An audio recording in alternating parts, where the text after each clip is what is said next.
Ladies and gentlemen, hello and welcome to our training, Sustainability Challenges and Opportunities in Wood and Furniture Industry. My name is Jasna Kovcin. I am an international consultant in the fields of digital and sustainable transformation. We will discuss some of the key questions and some of the possible answers related to corporate sustainability, the challenges and the opportunities to tackle this complex set of issues. The objective of this training is not only to help you understand what corporate sustainability is and why it is important for any organization. It is really to help you assess and seize the strategic relevance of corporate sustainability, help you understand how to seize the opportunities that sustainability can provide to create a successful organization. Sustainability has long been on the agenda at many companies. But for decades, their environmental, social, and governance activities have been disconnected from the core strategy. Most still take a fragmented, reactive approach, launching ad hoc initiatives to enhance their green credentials, to comply with regulations, or to deal with emergencies, rather than treating sustainability as a strategic issue with a direct impact on business results. That's no longer sufficient. In an era of constrained resources and tighter regulatory requirements, as well as growing demand for sustainable products and services, good corporate governance and social responsibility become strategic assets of successful companies. Where such challenges arise, opportunities also lie. The choice for companies today is not if, but how they should manage their sustainability activities. Companies can choose to see this agenda as a necessary evil, a matter of compliance, or a risk to be managed while they get on with the business as usual, or they can think of it as a novel way to open up new business opportunities while creating value for society. However, capturing sustainability's full potential is complicated. In essence, a company must first determine its baseline performance on sustainability issues and then decide on a portfolio or initiatives to create value in those areas. But while many companies understand the impact of their own operations on issues from carbon emission to human rights, they often have little or no understanding of the impact of the entire value chain. Moreover, most companies do not actively seek opportunities to invest in any area of sustainability and therefore miss potential growth for opportunities. But let's take a macroeconomic view of the subject for a moment. It was a historic moment when the United Nations community adopted the 2030 Agenda for Sustainable Development in September 2015. The agenda reflects the international community's promise to face the challenges of the 21st century together and make a life of dignity and prosperity possible for all human beings. The challenge is huge. It is expected that Earth will be home to almost 10 billion people by 2050, about 2.4 billion more than today. The global need for healthy food, affordable housing, and green energy will continue to increase as a result. However, resources are already being used at a rate that exceeds the Earth's regenerative capacity. The goal must therefore be to find an efficient way of utilizing the scarce and increasingly expensive resources, commodities, energy, and land, while bearing in mind the need to conserve these resources. To do so, growth and prosperity must, as far as possible, be uncoupled from the use of these finite resources. We need to rethink the way we consume the Earth's resources in order to reduce our dependency on fossil and mineral resources and pave the way for a bio-based society sustained by the use of renewable resources and energies. We need definitely new concepts. But besides global climate change, we are also discussing child labor, workers' rights, political upheaval, and human rights. Just a few examples of the challenges that corporate executives now face on a daily basis. These issues, and many, many more like them, have become a central part of the creation of stakeholder value and the management of both global and local enterprises. Managers are often challenged as to how to manage the paradox of simultaneously improving social, environmental, and financial performance, the three elements that make up sustainable performance, and how to integrate them into day-to-day management decisions when managers at all the levels have significant incentive pressures to increase short-term earnings. Even if sustainability is a buzzword of today, we still have difficulties finding a universal definition. Most commonly accepted view is that sustainability means economic development that meets the needs of the present generation without compromising the ability of future generations to meet their own needs. When we are talking about sustainability, we need to keep in mind all the three pillars of sustainability: environmental, social, and economic. Leading companies have increasingly recognized the critical importance of managing and controlling corporate social and environmental performance. This motivation might be driven by internal factors such as management commitment to sustainability as a core value, or by management recognition that sustainability can create financial value for the company through enhanced revenues and lower costs.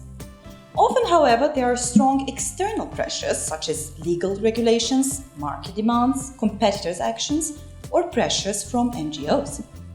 Managers have now recognized the importance of stakeholder input and engagement and the potential impact on long-term corporate profitability.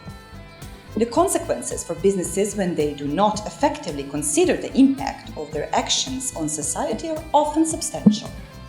It is unlikely that any company has fully integrated or achieved sustainability. This is a huge task, but numerous companies have taken important steps toward improving their sustainability performance and reducing their negative social and environmental impacts.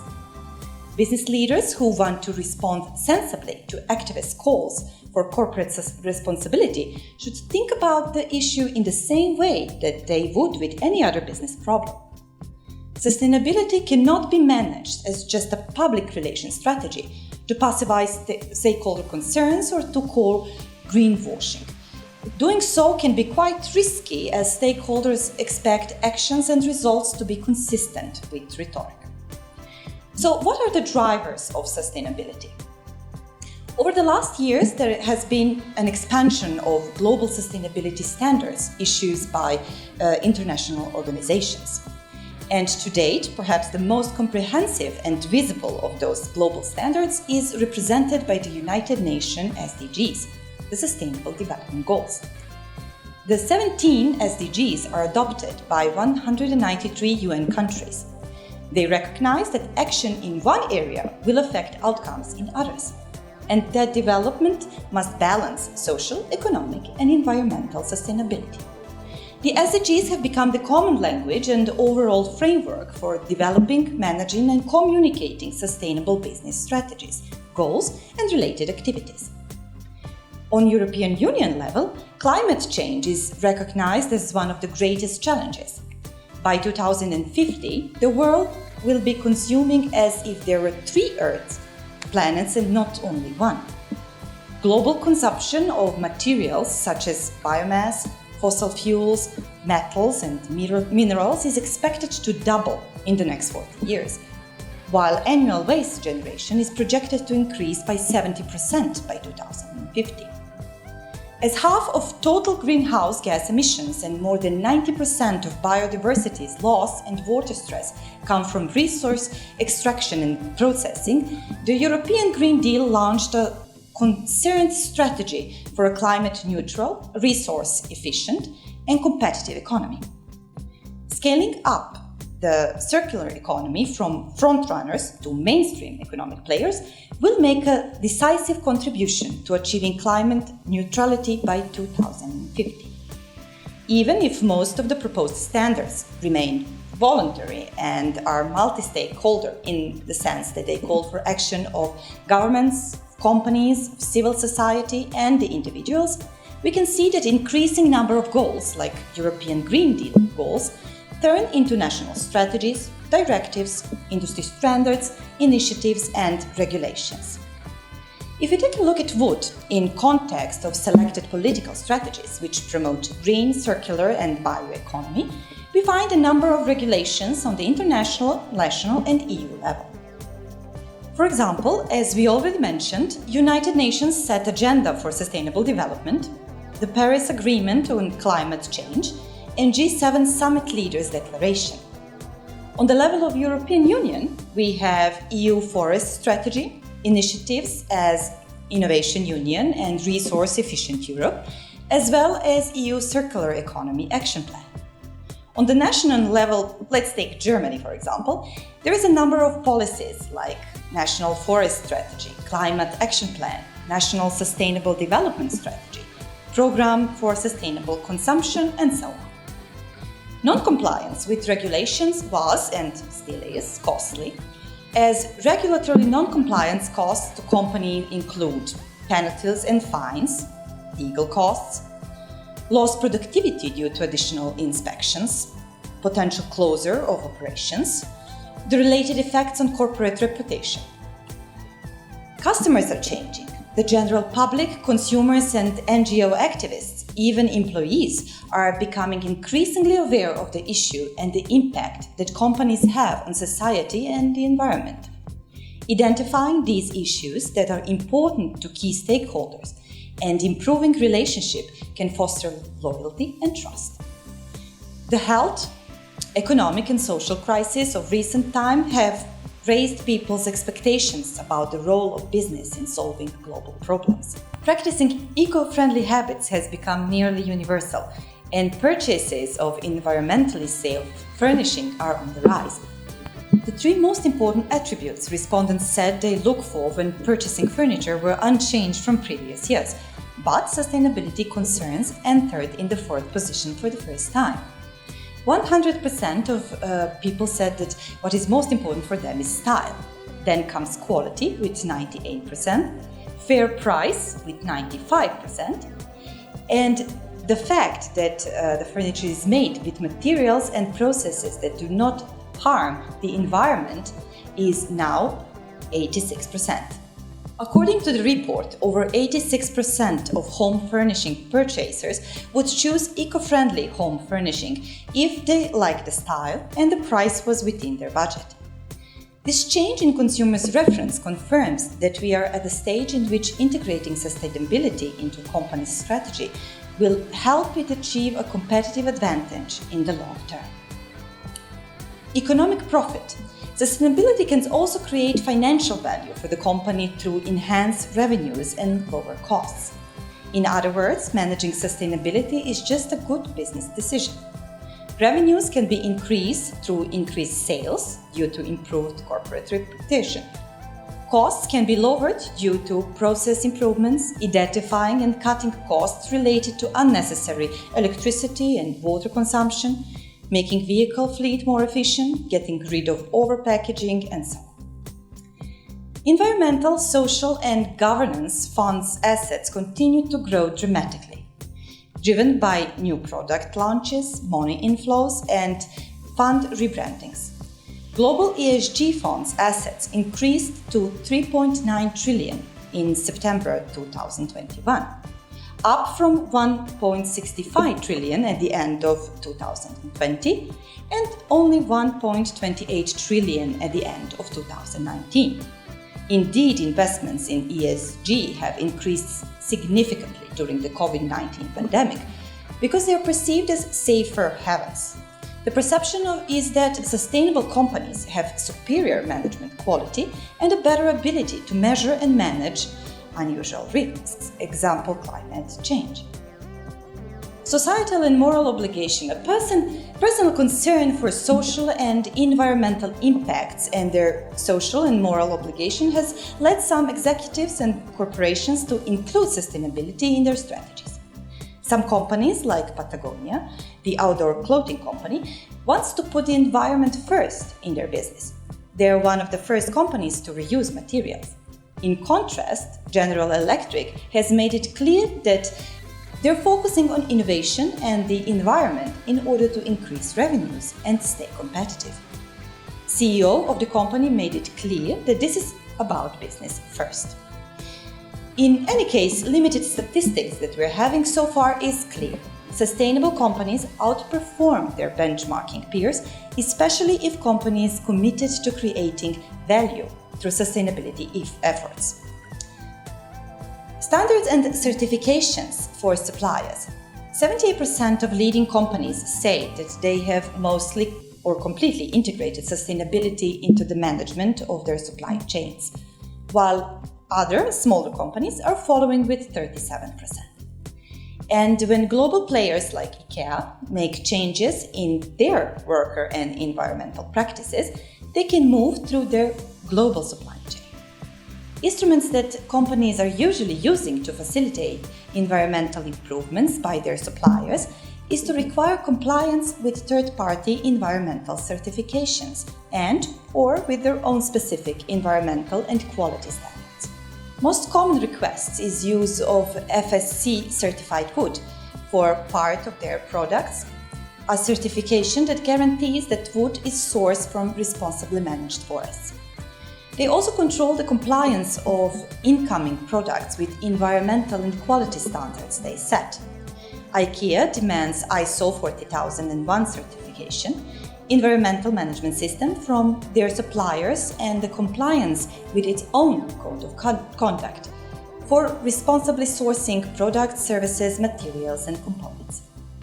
It is a mandatory standard and sets clear expectations for environmental, social and working conditions, as well as animal welfare for all suppliers and services providers that work with IKEA.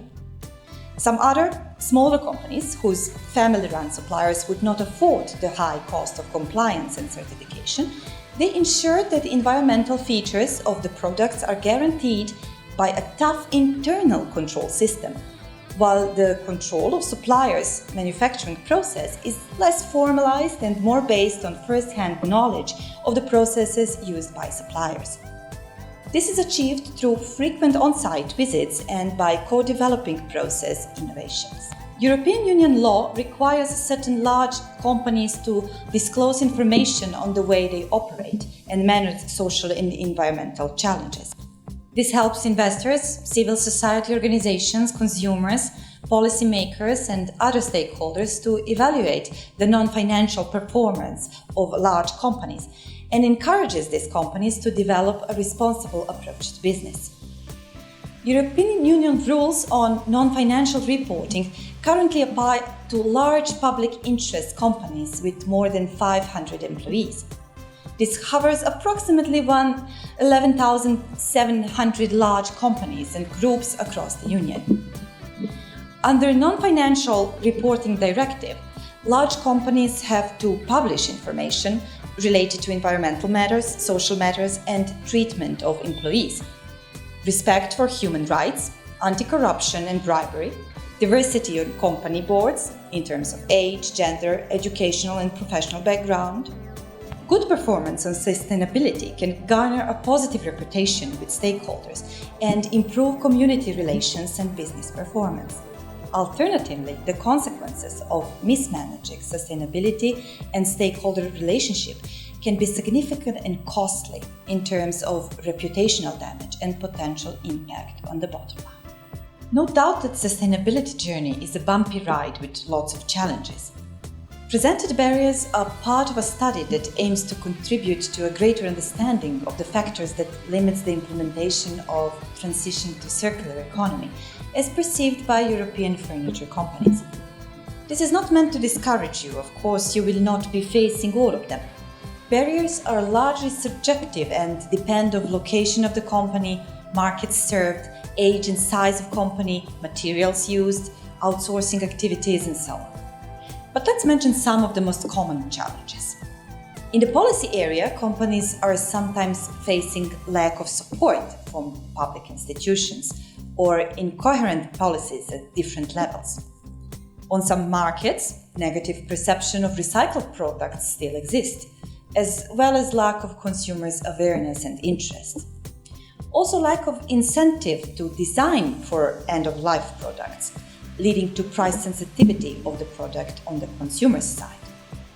Some companies are having fragmented supply chains. Some have very complex products.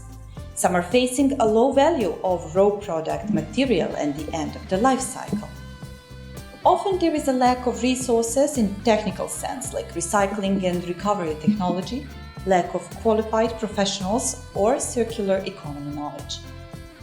On the strategy development side, very often there is an unclear business case, lack of financial resources, and even if a company creates a strategy, we see lack of commitment on the leader's side and lack of interest to really implement it.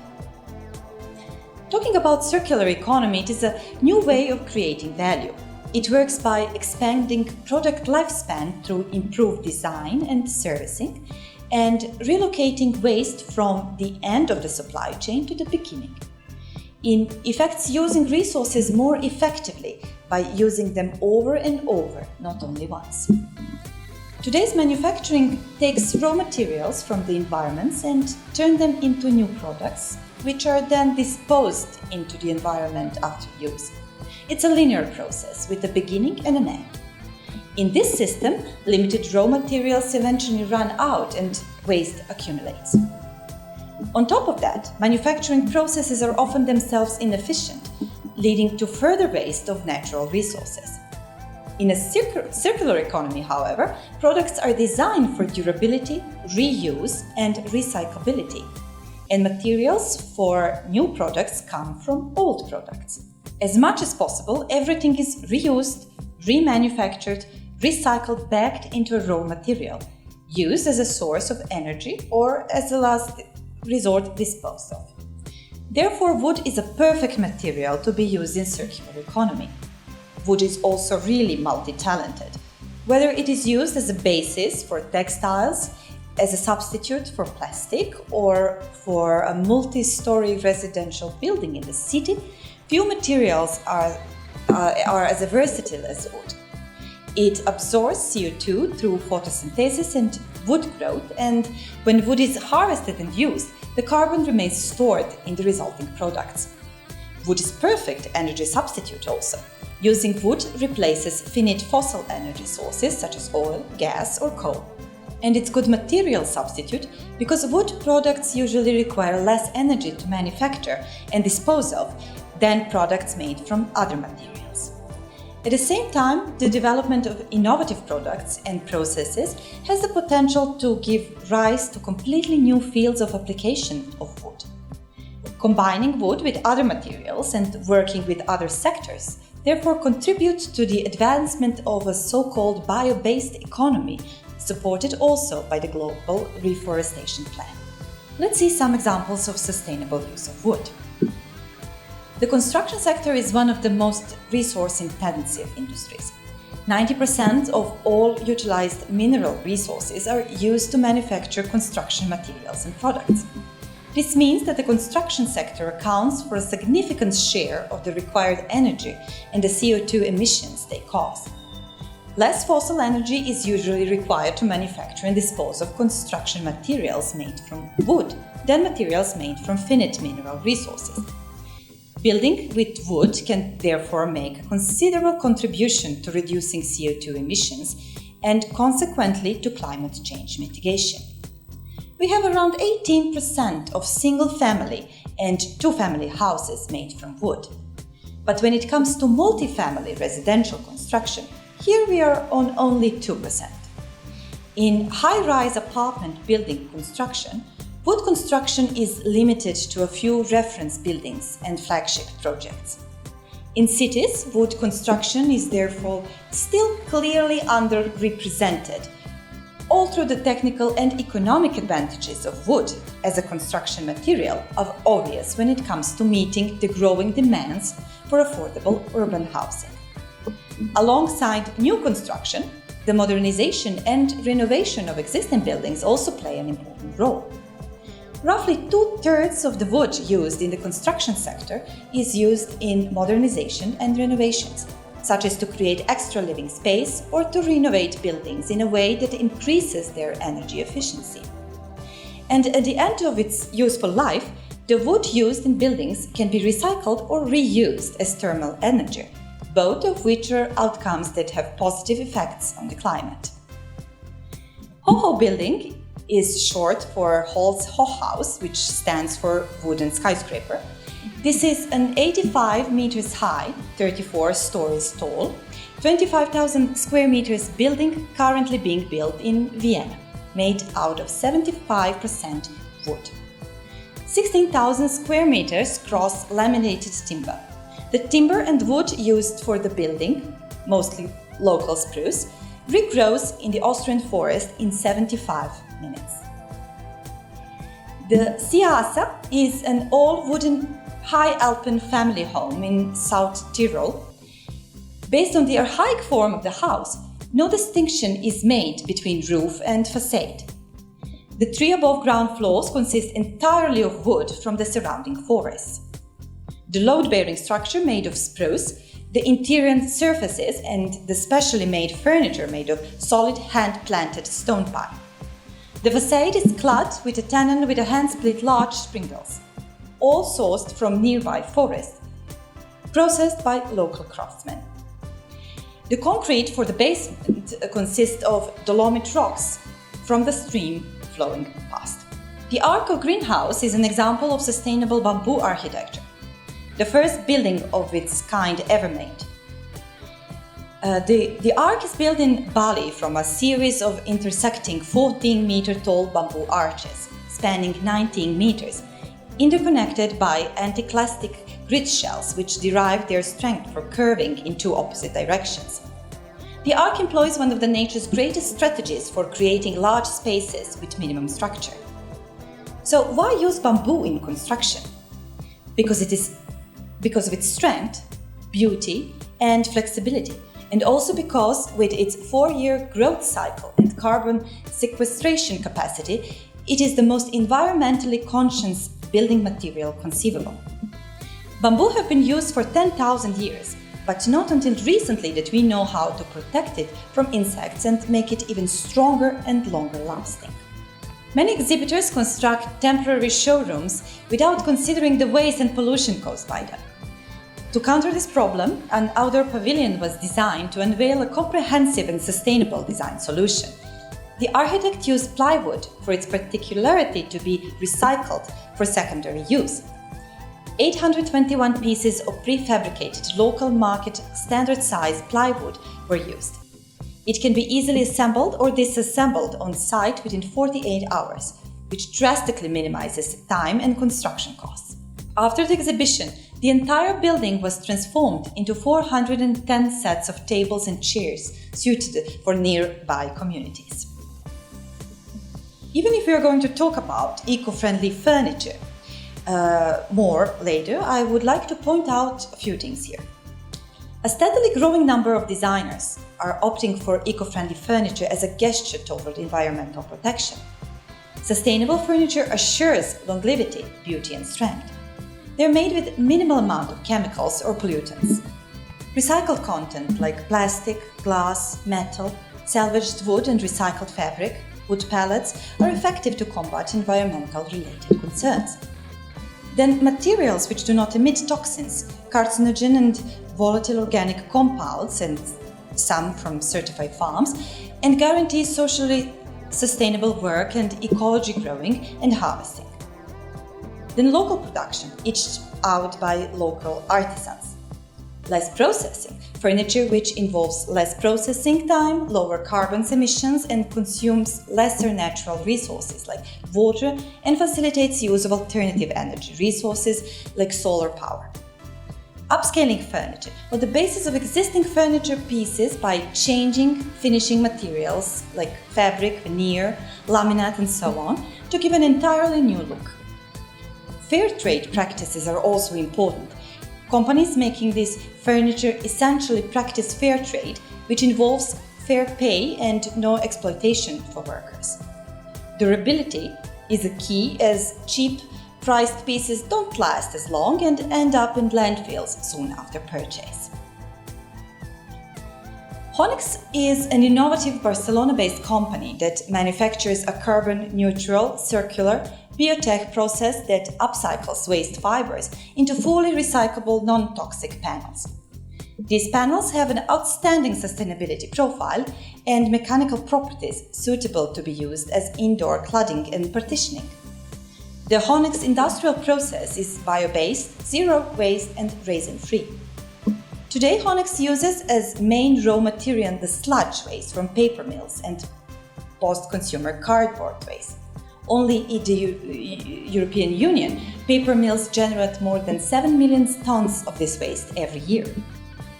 Onyx panels have a wide range of applications for the interior furniture and built environment. The tools and fastening systems used for onyx are identical to those used for wood.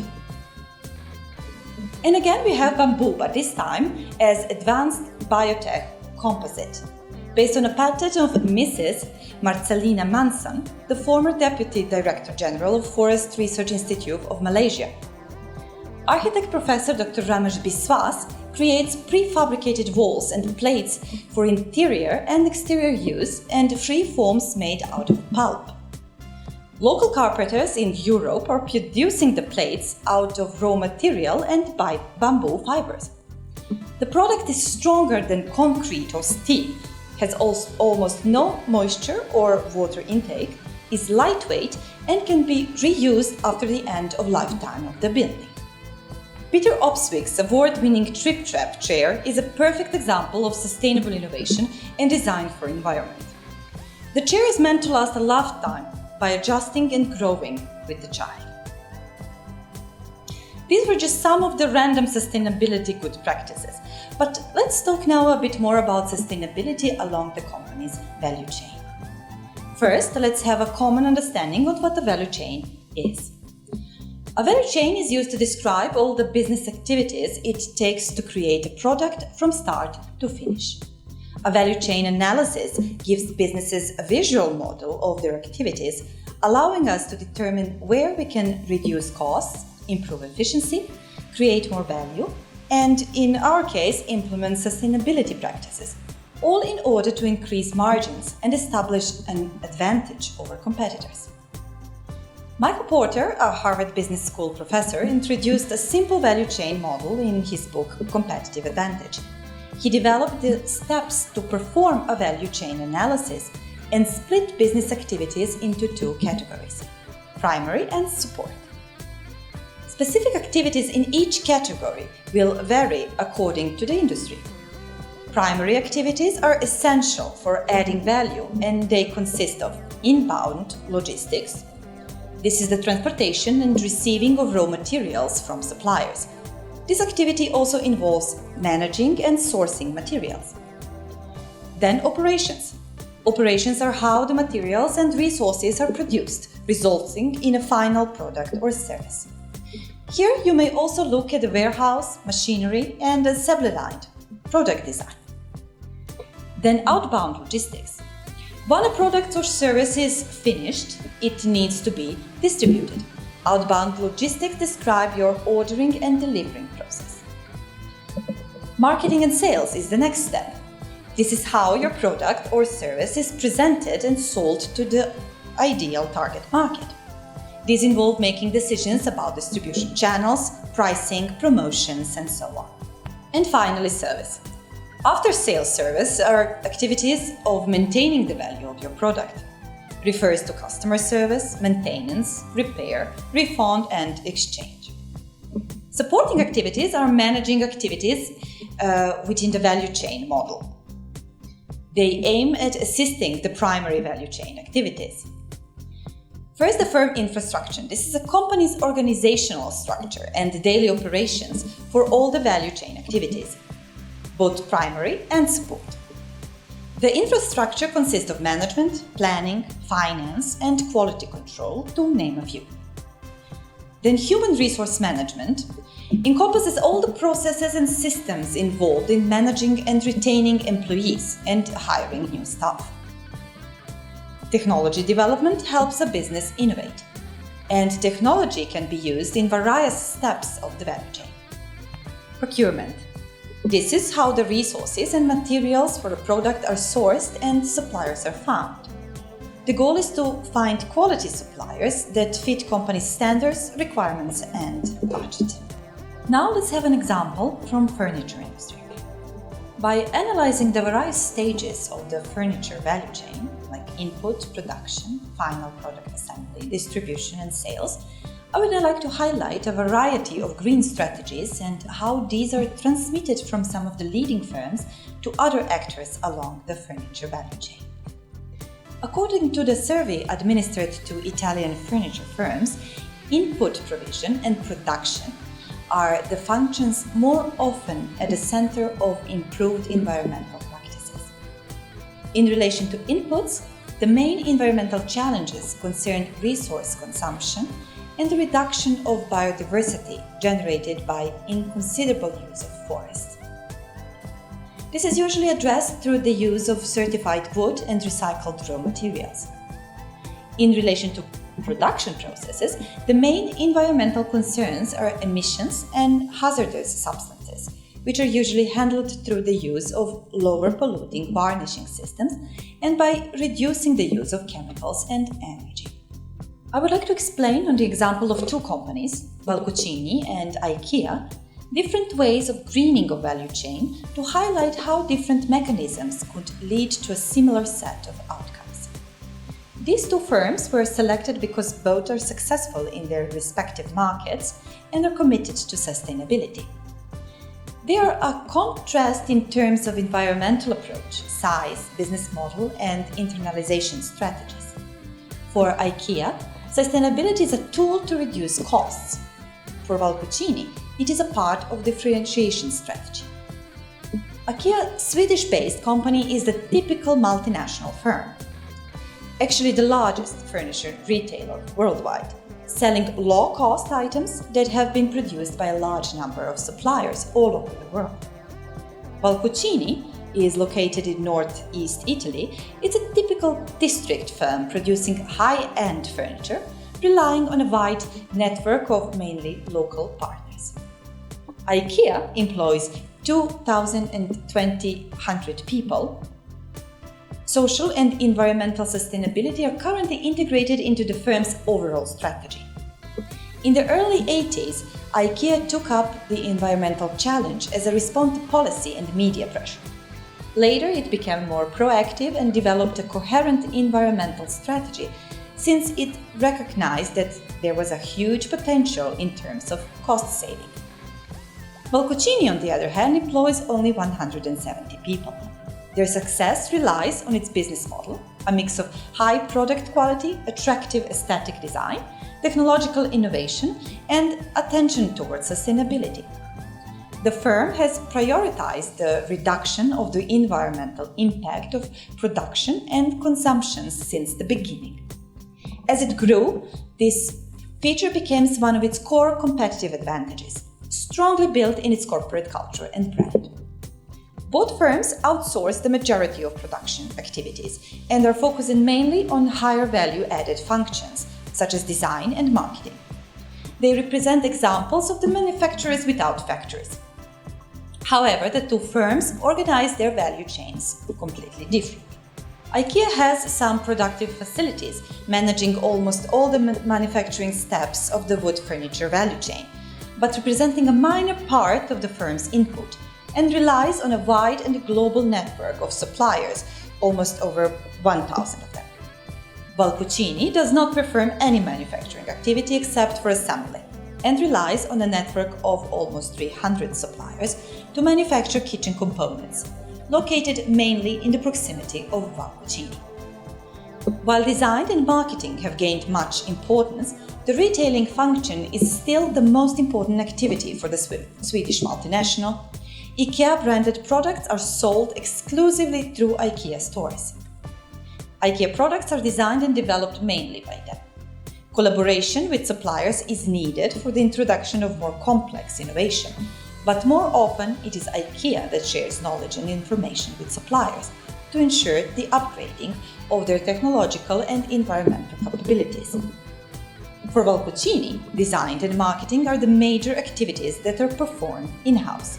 Sales are carried out by specialized retailers all over the world and through a few flagship stores. Valcucini is responsible for the marketing and the aesthetic design of almost all their new products, but cooperates with suppliers on the more technical features.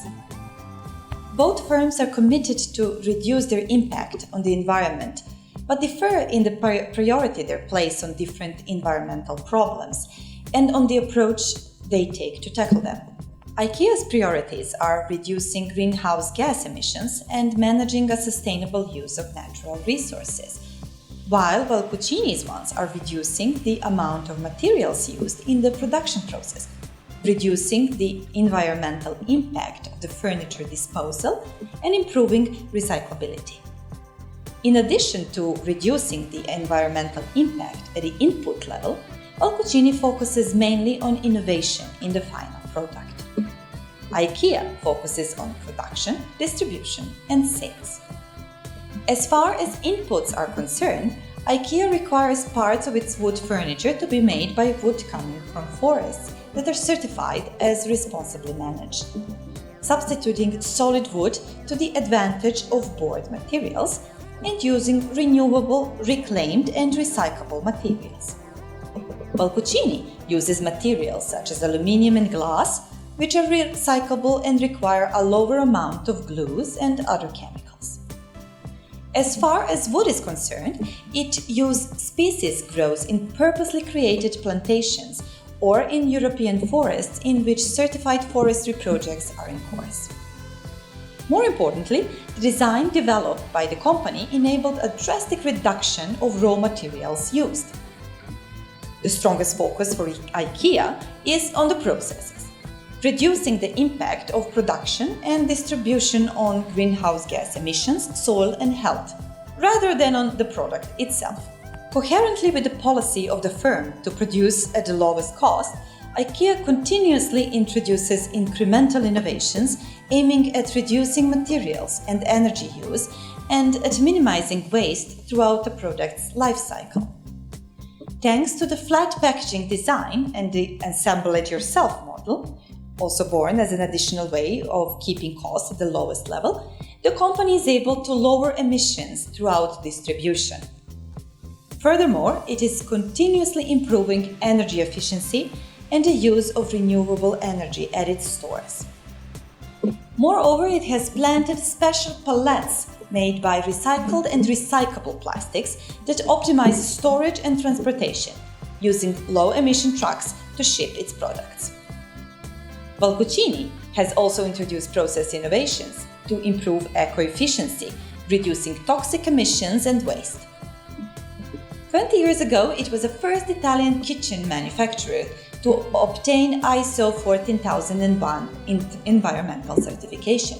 To reduce the level of formaldehyde and other toxic emissions linked to its products, it developed together with the suppliers a waterborne varnish to be applied on its wood products. All packaging used by Valcucini and other main suppliers is made without using polystyrene and employs recycled cardboards and paper tape.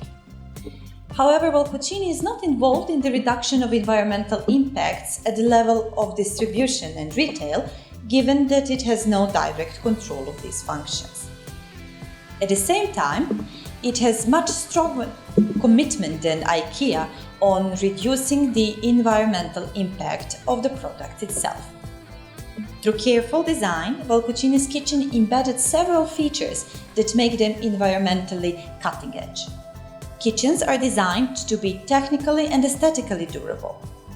Most of Valcucini's products are also highly recyclable. Some kitchen models are 100% recyclable. Thanks to raw material selection, example glass and aluminium, and the use of one material components that are put together purely by mechanical joints. The comparative case analysis suggests that both IKEA and Valcucini governed the greening process by engaging in deep relations with their suppliers, rather than by implementing purely market-based relations. They contributed to suppliers' innovative activities, they ensured suppliers' environmental performance through monitoring, and they supported the rolling out of green strategies. These approaches introduce high switching costs for them. To minimize greening costs, these two firms engaged in long-term, complex relationship with suppliers and concentrated their efforts mainly towards strategic supplies. They required the achievement of minimum levels of environmental performance from all suppliers, but demanded the development of more complex innovations. Becoming more sustainable can start with small steps in any stage of the product life cycle or the value chain, such as more sustainable materials, manufacturing practices, or transportation. So where is the best place to begin? The importance of a good start is to have a solid understanding of the value chain and its different suppliers from the outset until the finished product. It will then be possible to define realistic objectives and a clear roadmap at both the brand and the supply chain level. There are 5 basic steps to begin your journey. First of all, understand your value chain. Then define your objectives, as the G's can be here of help. Do a supply and value chain assessment from environmental and chemical, also social aspect, as it is at the moment. Do a product level sustainability and do your traceability assessment. This might require additional explanation. So according to United Nations Global Compact, traceability is the ability to identify and trace the history, distribution, location and applications of products, parts and materials to ensure the reliability of sustainability claims in the areas of human rights, labor, the environment and anti-corruption. So when material sources and production techniques are verifiable, third-party certifications are able to confirm any claims being made. These are extremely useful as supply chain continues to increase in complexity, with nearly all products requiring the collaboration of multiple businesses to complete the development of raw materials into final goods. This certification can be used to verify claims relating to all pillars of sustainability. For example, sustainability harvested timber and fair trade practices, but there are hundreds of others. So if you run your journey toward more sustainability, you are luckily not completely alone. There are lots of helpful resources like questionnaires or design guides, which makes your analysis easier and will help you through the process of sustainable product designs. Let me show you some of the few examples. Governments, NGOs and public bodies like chambers as well as academia are publishing textbooks, methodologies and guidelines which lead you through the process. Examples and case studies are also of help, also to increase the awareness in your own company and along your value chain.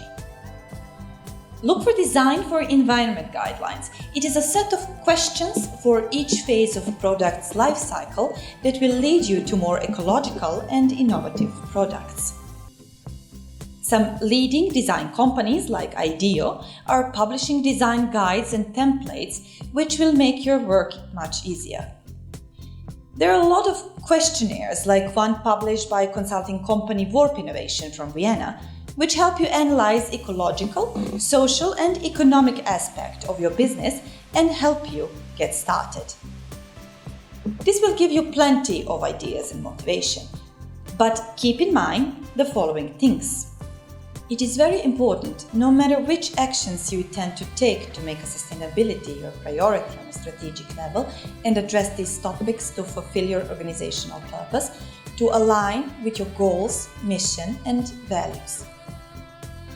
When it comes to implementing sustainability strategies, establish clear and focused priorities, set targets and goals, and develop key performance indicators for sustainability.